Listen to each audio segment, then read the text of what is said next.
Hello and welcome to Queer News Tonight, the world's first and only LGBTQ+ daily evening news show. It's time to queer up the news. It's 8 p.m. Wednesday, February 16th, 2022, and we are literally out of the closet and into the headlines. So many of your important stories we're going to tell this evening on Queer News Tonight.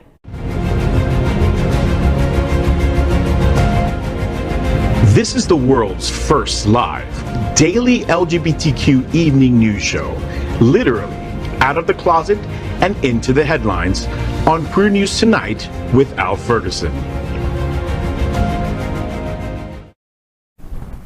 Thank you for joining Queer News Tonight. This is the world's first and only unedited live LGBTQ+ evening news show. Whatever happens, you're going to see it.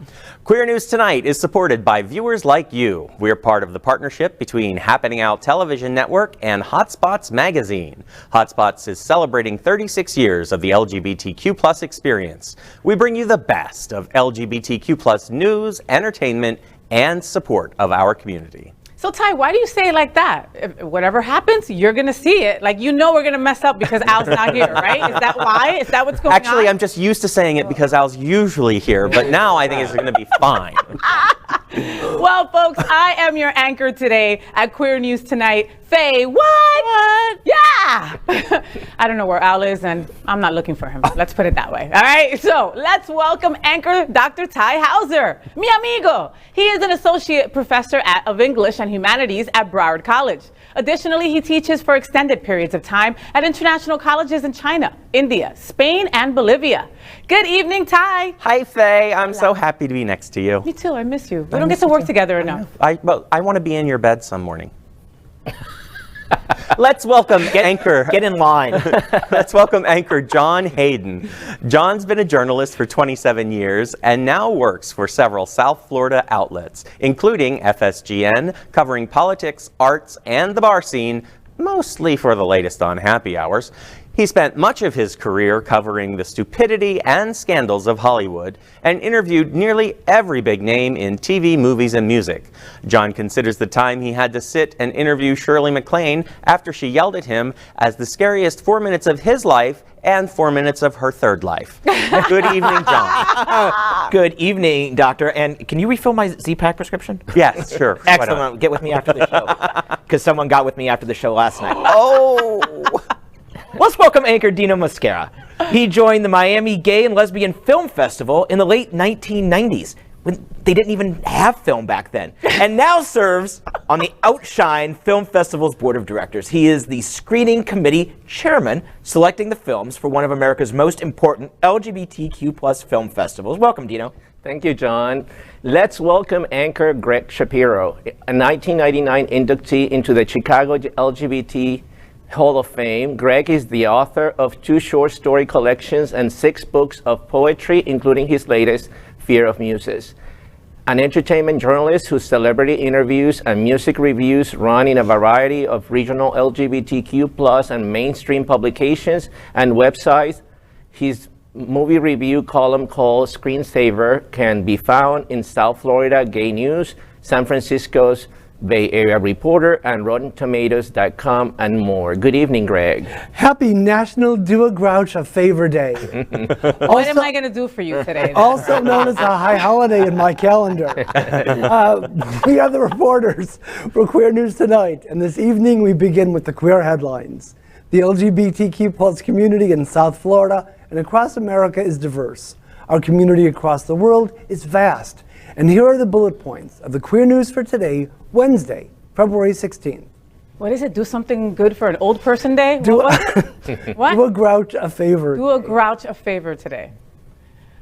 Oh, Gregg. All right. Let's kick off the show by queering up health. Scientists may have cured HIV-positive woman for first time. There appears to now be a third person who has been functionally cured of HIV. The patient, who is only known as a mixed-race woman from New York, was the recipient of a novel stem cell transplant to help treat leukemia. While all 3 of the individuals were cured by transplants to help treat leukemia, in which the donors had a natural HIV immunity, the treatment has also failed in several patients. It is unethical, experts stress, to attempt an HIV cure through a stem cell transplant, a toxic, sometimes fatal procedure in anyone who does not have a potentially fatal cancer or other condition that already makes them a candidate for such risky treatment. What do you boys think? So I love the fact that, remember back W Bush? Yeah. This was a huge issue back then. We were debating whether or not we should be using stem cells to do stuff. Clearly we should be. Of course. Clearly. I was telling you boys before the show that I have a friend who got stem cells for her niece, and now she's doing like freaking somersaults everywhere. I hate that bitch. So I want to talk to Dino. Dino, this is actually what you do. You deal with trials and stuff like that. So tell us a little bit about what you think about the story. This has been well documented for years. Initially in HIV research, there was the one called the Berlin patient. Yes. He was the first man that was actually officially cured from. It was from a bone marrow transplant, right? So he was HIV positive for many years and then developed cancer. So by chance, they found that the transplant that he received had a mutation. The mutation is called Delta 32. Okay. Apparently, this mutation protects people from getting infected. So it's not to get complicated, but it's a CCR5. It's a part of the receptor on the CD4, the T cell that gets infected with the virus. And people that have that, and apparently 10% of the population does have this mutation. If you have that, you may have natural immunity against HIV. This patient, the Berlin patient, Timothy Brown, an American, but he moved to Berlin. He lived many years in Berlin. Was transplanted with a donor who had that mutation. And then he eventually got off his HIV meds, and for years, he was fine. It was not showing viral replication. However, he did have, his cancer came back a few times. And again, there was another patient after that, and it was a London patient, another male. So they were all gay men in the beginning. And then now this woman is the first female where this is documented. The difference is that she now received, instead of a bone marrow transplant, what is called a haplocore infusion or transplant of the blood core cells of a baby, the umbilical cord. Of the umbilical cord. The umbilical cord. And apparently the same mutation was in that transplant, and now she is also developing the same immunity and got off her meds and has been off meds for a while, and she's actually in what they call officially cure from HIV. Doesn't mean that her cancer cannot come back. It may, but in all these patients, the common factor was that they were HIV positive first and then develop, which is common with HIV, develop a cancer. Yeah. I feel like I'm in the first day of graduate school where I don't understand a word the professor's saying, but it sounds really important. But it sounds important, and that you should nod like this. Well, it is an important step, but also don't cancel your PrEP prescriptions just yet. Right. Yeah. Exactly. And we've come such a long way with that medication. I mean, now that's soon enough, you'll be able to just get a shot once a month and be done with it, which would be a beautiful thing. So we're not there yet at where this is at. And also, if we were, this is costly. Very expensive, and I can't see an insurance covering it, right, Dino? It's very difficult. I mean, only countries like this one where, the resources, or Germany or the UK can afford a treatment like this. Obviously, the theory that they're posting is that should we treat everybody with a long-term HIV with this, regardless if they have cancer? That is where the ethical factor or issue is relevant here in the discussion, because it's only in patients that have been HIV positive for many years, have tried every therapy, have failed, and after many years, they develop cancer, which is part of the AIDS syndrome, and then they receive the transplant. But yes, it is very costly. So, well, we'll be following this story for sure. Dino? Okay, queer up gay culture. Miami police distribute Trump flyers with department knowledge. They say we are aware. The Miami Beach Police Department has been handing out flyers that include a website where pro-Trump merchandise is sold to people stopped for traffic violations for an unknown time. The flyers, which explain how to resolve minor traffic tickets online were supposed to provide the web address for Miami-Dade-Clerk.com, the URL for the county's court system. Instead, one of the two URLs printed on the flyers excluded the web address hyphen and told people to visit Miami-Dade-Clerk.com, a website selling pro-Trump merchandise. They have put out a notice to have officers stop distributing the flyers. Wow. Well, I love this. Wow. Well, first, I think Trump on a ballot should be deemed a typographical error. Let's start there. Yeah. But that said, I support people wearing Trump gear because it helps me identify them. And I just kind of look at them, I go, have you ever been in D.C. in early January? I think I might have seen you. On TV? Seriously, if it really comes down to a typo, was it an intentional typo? A dash, Greg, a dash. Right, but missing that's a typo. Missing that dash, and it went on for a while. intentional It went then? on for a while. Or was it accidental? That's Well, what you and have those Trumpsters, man, they even bought the website MiamiDadeClerk.com. Think about that, you know, like early pandemic, right? I was helping with a farm share and I was helping distribute food, and I won't mention who it was or whatever. And so there were these boxes, and in the boxes they had, you know, basic things, milk, eggs, stuff like that, blah, blah. And then there was a paper in each of the boxes. So when I just like curiously pulled out the paper, and it was like, please enjoy this food. I hope that you're going through, you know, I hope that I know it's been a very tough time. Signed the White House. And it was from Trump. I took out all the papers from all the boxes. You guys are not going to get this food with Trump stuff on it. No way. And they're doing this with, you know, even some ghost candidates that are thrown into the elections to confuse, especially with the Hispanic community. It happened recently in the last election cycle where this woman won because the two candidates opposing her have the same last name. I would just like to offer Miami-Dade Police my copy editing skills. Because they're hot and you think they're good looking. That's why, Tai. Right, it confuses you. Yeah, shiny object. We move on and we queer up sports. And Greg is so upset he missed out on sports ball. The U.S. men's bobsled team poses nearly naked at the Olympics. Now, anyone who has had to travel for competitions, be it sports, academics, or even drag, knows it costs you a couple bucks. This is true even for those who compete at the Olympic level. When the U.S. men's bobsled team needed funds, they knew exactly what to do and proved the old adage true: sex sells.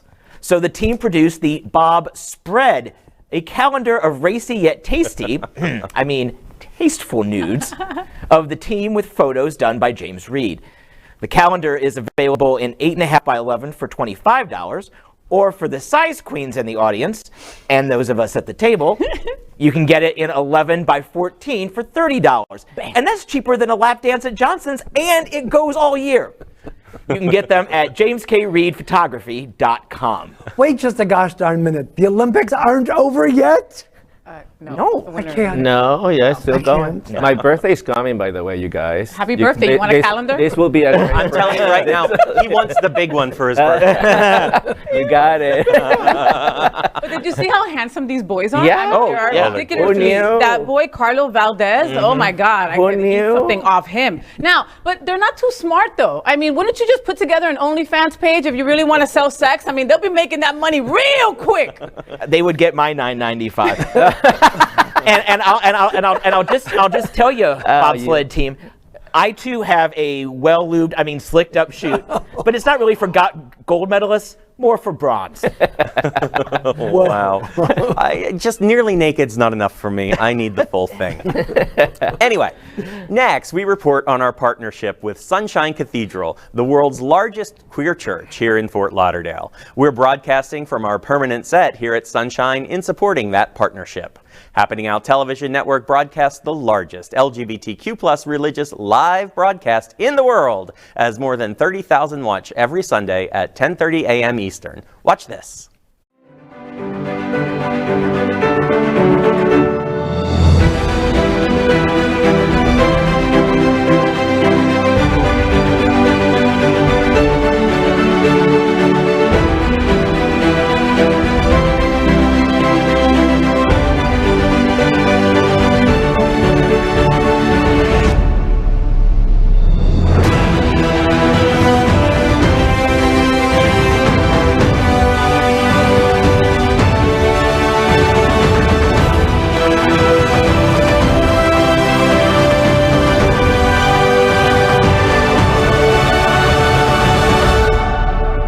I'm Karina Iglesias, a top 16 contestant on NBC's The Voice.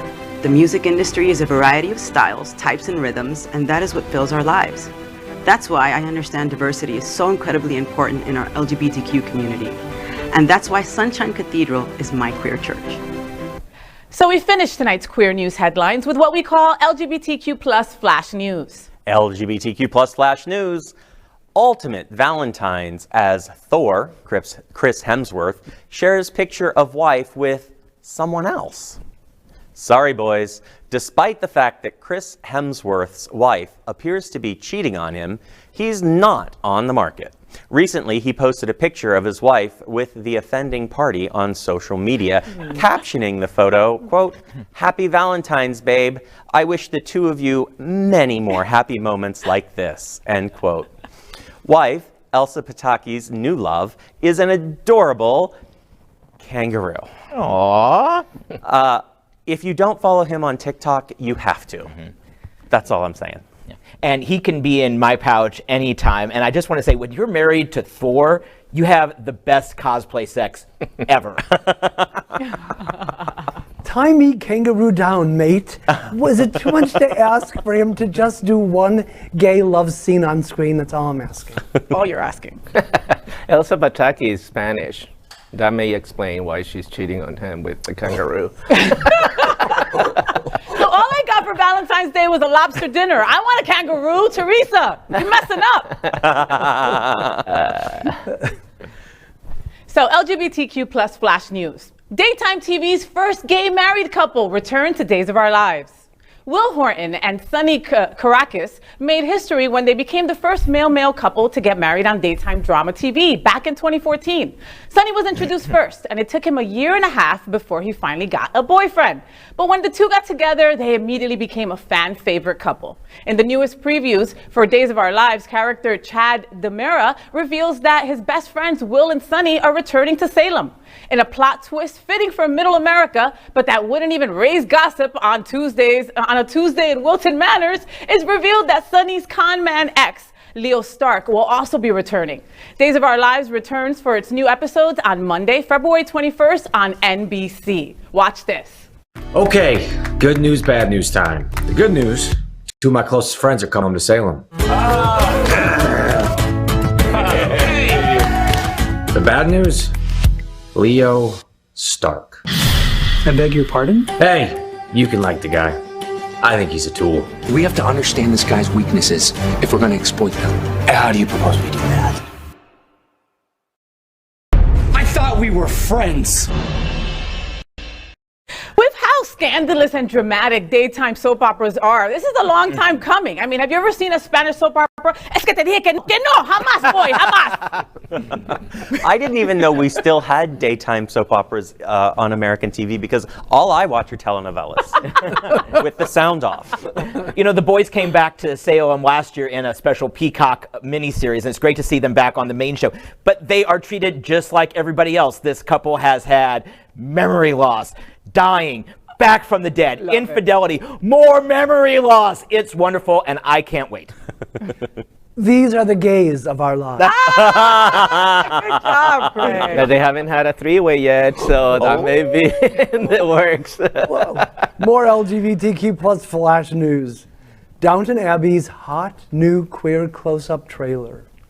For those tired of the drama, politics, and entitlement of rich people all over the media these days, there's Downton Abbey. Now the fan-favorite BBC series about the drama, politics, and entitlement of rich people in the early 1900s is releasing a second movie. Violet Crawley seems to have had a secret affair that led to her becoming the owner of a villa in the south of France. And as part of the Downton Abbey crew explores that storyline, Downton is invaded by a film crew featuring movie star Dominic West.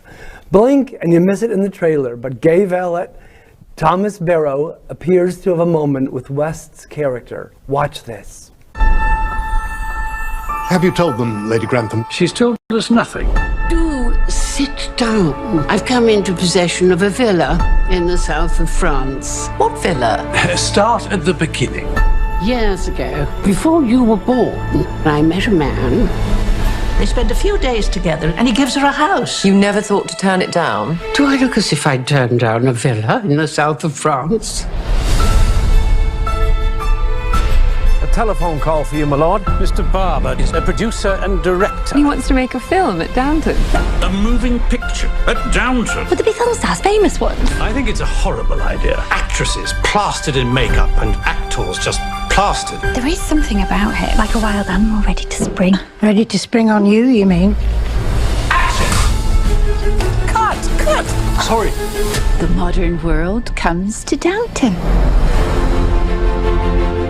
Why do you think he gave you the villa? That is where the mystery resides. Then we're off to the Riviera. And with any luck, we'd miss the whole of Mary's frightful film. I do hope that was a prop. You steer ahead. You're the captain now. They better be warned. The British are coming. Welcome to the Villa of the Doves. It's a beautiful place. How happy you must be. Oh my goodness. Who is she? The Lady Grantham I first went to work for. Granny. Why did you invite us here?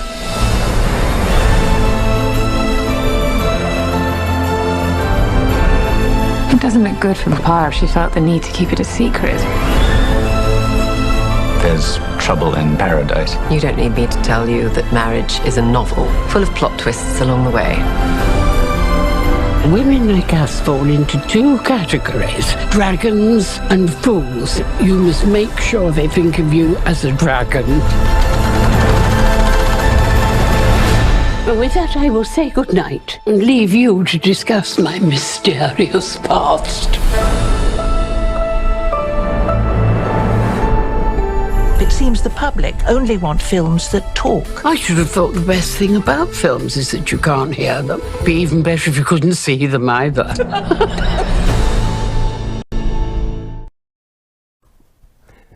Sounds like someone's going to be going down at Downton. Oh, Lord. It sounds like Maggie Smith is going to be gay, finally. All this time, I thought it was Downtown Abbey. I'm all about Thomas and like him having the best hookup sex of his life, but I just tune in to hear Dame Maggie Smith throw shade at people. Yeah, the valet and the chauffeur, oh, the drama. But you know who doesn't have drama? Mary J. Blige. She has had a firm stance against any more drama, and she killed it at the Super Bowl this weekend. Love you, girl. You were fantastic. Yes, she was. She was great. And that is today's news for the LGBTQ plus community on the world's first and only daily LGBTQ plus evening news show. Is our community important to you? The answer is yes. And the response is then to help us by liking and subscribing. Ring the bell for updates. Share the news with your friends and or family. Post this broadcast in the many groups you are a member of. Tonight's stories about our community deserve the attention of your family and friends. Queer News Tonight is the only live LGBTQ plus digital television show in the world that is out of the closet and into the headlines. We need your support. If our community is to grow, we must tell our stories and bring them to the attention of the broader world. This is the only place in the world that tells these LGBTQ plus stories in motion and sound. That is the passion of Happening Out Television Network and Queer News Tonight. I'm your anchor, FayWhat? That's girl. That's me. Hashtag that girl. And on behalf of these LGBTQ plus reporters, the anchors of Queer News Tonight, including Dr. Tai Houser, John Hayden, Dino Mosquera, and Mr. Gregg Shapiro. We will see you daily at 8 p.m., and that means tomorrow. Before our show ends, however, we have one last story. Yes, we do. Finally, tonight, we queer up South Florida gay news, and we have some breaking developments in this story. Queer censorship, as Prism, was locked out of its Instagram account. And when you think of queer censorship on social media, you may think of a friend who was put in Facebook jail for 30 days because someone reported a random, seemingly innocuous comment. Or on a broader scale, China and Saudi Arabia may come to mind. But it's happening a lot more than you would expect, including to organizations here in South Florida. In this week's SFGN, online now and on stands tomorrow, I look at how Prism is a victim of violating one of Instagram's policies, but has no idea which one, why they've been taken down, or how to resolve the issue. Prism's founder, Max Fenning, who's a regular contributor here on Queer News and on Happening Out, told me it's all taken him by surprise. Not surprising, IG has no phone number or helpline. In addition to cutting off followers from important health information, Prism works to make sure LGBTQ plus youth can live their best lives, and it also cuts the organization off from about half of its revenue stream. And there's some developments that just came down. I was texting Max on my way here to the studio, and they have had their Instagram post put back up. And he sent me a copy of the message, which is way too long, but it basically says, yeah, you were taken down, and it could have been one of any 20 reasons. So they still don't have any idea what happened, but at least they are back up. People can get the information they need. Prism can get the money that they need, and their website now says, and I want to get this right, after much persistence, we were able to get our original account restored. Thank you so much to Frederick from OutU for getting in touch with a Meta, which is their parent company, Meta team member, on behalf and working to restore our account. However, the fight doesn't end here, and it shouldn't. Queer censorship goes way beyond Prism's ordeal, and that queer contributors on platforms like TikTok, YouTube, and more have faced baseless accusations for years. To learn more about the fight against queer censorship and how to help Prism, because they still need our help, please read my story in SFGN. You can go online now, and it will be on stands tomorrow. Now, Max and Faye also recently sat down to discuss this interview. Here's a look. Watch this.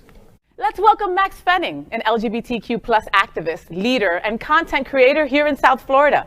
At just 17, Max founded Prism, a nonprofit organization that works to expand access to LGBT inclusive education and sexual health resources for LGBTQ plus and BIPOC youth. Now 19, Max serves as a president of this amazing organization, where he works to ensure that South Florida is for every color and for everyone. So recently, Prism's Instagram was deactivated for allegedly violating community guidelines. Queer people have long been the target of homophobic and racially motivated attacks, and now we face something much more dangerous. Big data and OWL have made social media algorithms homophobic and racially motivated too. Welcome, Max. Hello. How are Faye. you, honey? I'm always glad to be in your presence. It's always phenomenal. Oh, well, thank you. And me too. You inspire me, little one. Let me tell you, I think I have, maybe a bustier older than you, but you still inspire me daily. So let's get to this, Papa. I want to find out what is going on in your world. I heard that you lost your Instagram at Prism, so let's get down to it. What impact does the loss of this social media platform have on an organization like Prism? Well, I think what's important to note here is the way that young people are getting their information. So a large percentage of Americans are ditching cable TV, so they're not getting it through traditional news media. We have, our education system is extremely subpar in being able to address, teach young people about these topics. And so what we're seeing, especially with legislation like the Don't Say Gay bill working its way through the Florida House of Representatives, we're seeing that increasingly we need to realize that young people are getting their information from social media.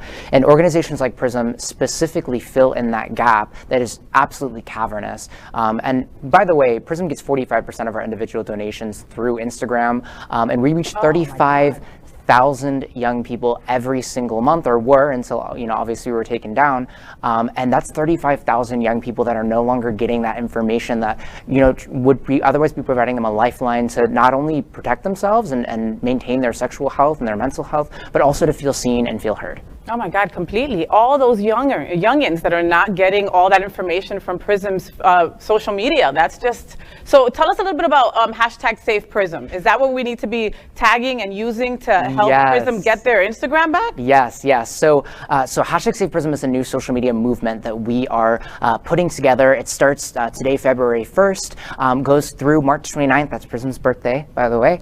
And basically the way that it works is we have a growing list of organizations, businesses, and individuals who will donate $1 every time someone uses the #SavePrism to share a story about either how Prism has impacted them or a way that they've personally been discriminated against by a social media platform. That can be either they've reported harassment that they've experienced on social media and it hasn't been taken down, or they've had their own content being taken down simply because it talks about race or queer-related topics. All right, folks, so you need to start using the #SavePrism starting right now, okay? So make that happen. Now, stupid question, okay? Max, so why don't you just reach out to them or, to Meta or to Instagram directly and just tell them what's going on? So a lot of people think that, this is a multi-billion-dollar company. You would think that, this company probably has their own direct support line that they have staffed.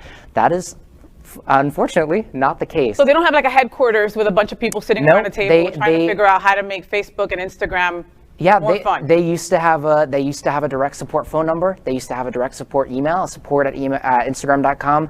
Both of those, you reach out to them and they just tell you to go to their website, which we've exhausted all those automated support options. So. Have you tried just making a brand new account then? We have, actually, and it was taken down within 30 minutes. You're kidding? Mm-hmm. Okay, so I don't understand. So how does that work? That they literally just took down the second account? Exactly. Within 30 minutes, we get a little pop-up. It says you violated our community guidelines once again, and we can't get back into that one either. And then you're basically just left out in the code. And you lose all these followers that you once had. They're all kind of like, hey, what happened to Prism? And then that's it. Yeah, exactly. Why do we need the queer and intersectional representation anyways? So I think what's important to note is what's really important here is making sure that the people who are discussing all of these topics are the people who are facing these issues, right? So Prism, for instance, we follow a by and for model. So if we're talking about intersectional representation, if we're talking about we have Black History Month coming up. If we're talking about Black history, we're making sure that it is not just people of color in general, but it is specifically Black Americans that are talking about Black American history, and that's so important to make sure that it's the people that are affected by those issues that are talking about it, that are educating about it, that really know what's going on. How do you think that these algorithms basically just see something gay or see something that a word or something like that and just automatically is flagged that way, and then that's how they just close down the accounts? Yeah, so what's really interesting is the way that we've seen a homophobic algorithm or a racist algorithm being built. So when we're talking about AI or artificial intelligence, really the difference between normal computers, normal computer programs and AI is with normal computer programs, you give it an input, you tell it what you want it to do, and it's going to follow those instructions and it's going to make a result. Artificial intelligence, what it does is you give it that input, you tell it what you want it to do in the end, and then it's going to try to figure out how to get there itself. So it's going to try to figure out its own instructions, its own recipe or its own manual, right? So a lot of the algorithms that we see in social media are what we call supervised learning. So they're looking at how are humans, how are our actual staff, what's being reported, and how are they interpreting those reports, those appeals, all of that good stuff, and they're seeing patterns, right? So if we have a lot of homophobia built into the way that we're interpreting those guidelines as humans, the algorithm is going to see those patterns, just like a toddler might pick up on homophobic parents and might internalize those beliefs. A computer is going to do a lot of the same thing, and from an artificial intelligence sort of perspective. How widespread do you think the problem of queer censorship goes? Wide. We see, and really what's the issue here is, and the reason that it's not talked about, that we don't see it widespread, talked about, is because it's being talked about in specifically queer circles. You see this if you follow queer creators or creators of color, you're likely to know about this issue, but otherwise you might not, because you're not seeing the people that are directly affected by it. And in addition, the people who are talking about it, their platforms are getting snuffed out because of the people who are facing this censorship. Wow.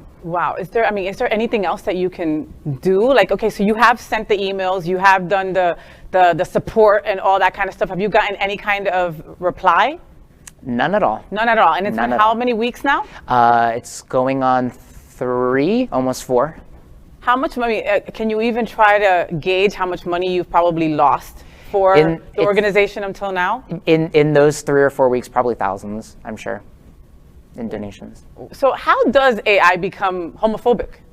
Well, much in the same. It doesn't have feelings or right, emotions, right, and much in the same ways. Like I said, it learns. It's not, it's not related to Tucker or anything, or work at Fox News. Right, but it learns, right? So it's going to see those patterns. It's going to pick up on those patterns, and it's going to see how is that being applied, and it's saying, oh, I see gay content, and that's being reported. So I know that that's probably something that violates those guidelines, and then it's going to start picking up on that and start taking it down. This is incredible, and I can't believe that something like this hasn't been talked about in mainstream media before, like this, because I mean, this is just, it's just nuts. Max, tell us how people can contribute to the hashtag Save Prism. Right. So, really, though, there's a lot of different ways that you can contribute to this, which is the beauty of this campaign. First and foremost, the biggest way is making a pledge, right? So if you have, even if it's just like $20, right, making that pledge, we have on our site, which is www.prismfl.org/SavePrism. You can reach out to us, make a pledge of a maximum amount, and again, for every time that someone shares that hashtag between now and March 29th, you'll donate $1. We'll tally them up, on March 29th and give you all the results. So that's an awesome way. If you or an organization that you're affiliated with or a business that you're affiliated with would like to make a pledge, that's an awesome way, and we'll add you to our I Stand With Queer Youth list, which is the list of those organizations making that pledge. But either way, if you face an experience like that, either you've been impacted personally by Prism or you've been impacted negatively by a social media platform itself, and you want to use that hashtag, yeah, that's an awesome way to do it as well, and really showing support. And this really sheds a light on just how widespread this issue is. Wow. And engaging with that hashtag. We're all here to support each other, sharing people who use that hashtag, liking their videos, liking their posts, and really boosting each other up with this. LGBTQ+, we're resilient. We always bounce back. We always have to pivot. Then COVID gets thrown in. Okay, we're like, hey, we're used to pivoting. We know what this is all about. What will you do if you don't get the account back, Max? So we're like you said, we're resilient, and Prism, especially as a younger organization, we are especially resilient. We were born out of a pandemic. We were born out of a tumultuous situation, and there are other social media platforms.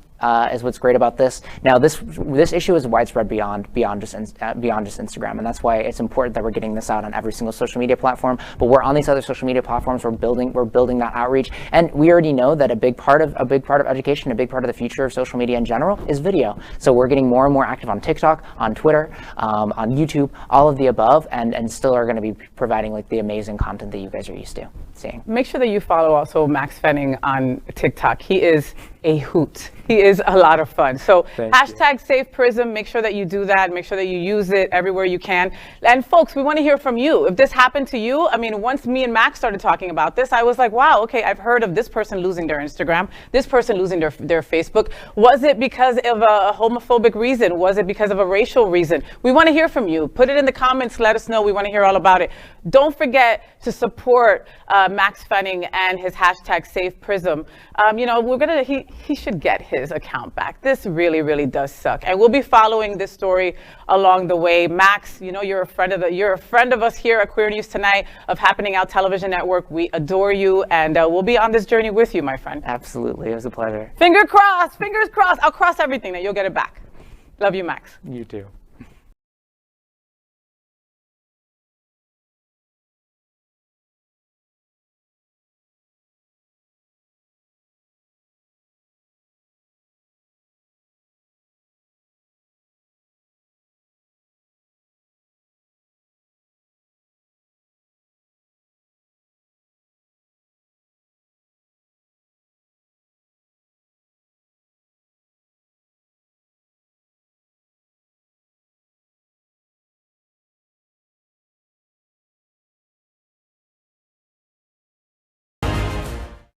LGBTQ plus news is vital for our community and for the broader world as a whole. We have enough enemies at Fox News. Tucker, Sean, and Lara are loud. We need passionate allies. Happening Out Television Network, Queer News Tonight, and It's Happening Out are literally out of the closet and into the headlines. Our community needs your support. Like this broadcast and subscribe now to ensure the growth of the Fliers, which explain how to resolve minor traffic tickets online, were supposed to provide the web address for Miami-Dade-Clerk.com, the URL for the county's court system. Instead, one of the two URLs printed on the flyers excluded the web address hyphen and told people to visit Miami-Dade-Clerk.com, a website selling pro-Trump merchandise. They have put out a notice to have officers stop distributing the flyers. Wow. Well, I love this. Wow. Well, first, I think Trump on a ballot should be deemed a typographical error. Let's start there. Yeah. But that said, I support people wearing Trump gear because it helps me identify them. And I just kind of look at them, I go, Have you ever been in D.C. in early January? I think I might have seen you. On TV? Seriously, if it really comes down to a typo, was it an intentional typo? A Then dash, Greg, a dash. Right, but missing that's a typo. Missing that dash, and it went on for a while. It went on for a while. Or was it accidental? That's well, and those Trumpsters, man, they even bought the website MiamiDadeClerk.com. Right. Think about that, you know, like early pandemic, right? I was helping with a farm share and I was helping distribute food, and I won't mention who it was or whatever. And so there were these boxes, and in the boxes they had, you know, basic things, milk, eggs, stuff like that, blah, blah, blah. And then there was a paper in each of the boxes. So when I just like curiously pulled out the paper, and it was like, please enjoy this food. I hope that you're going through you know, I hope that I know it's been a very tough time. Signed the White House. And it was from Trump. I took out all the papers from all the boxes. You guys are not going to get this food with Trump stuff on it. No way. And they're doing this with, you know, even some ghost candidates that are thrown into the elections to confuse, especially with the Hispanic community. It happened recently in the last election cycle, where this woman won because the two candidates opposing her have the same last name. I would just like to offer Miami-Dade police my copy editing skills.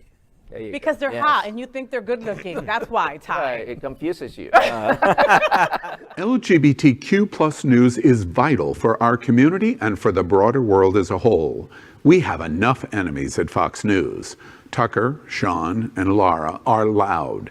We need passionate allies. Happening Out television network, Queer News Tonight, and It's Happening Out are literally out of the closet and into the headlines.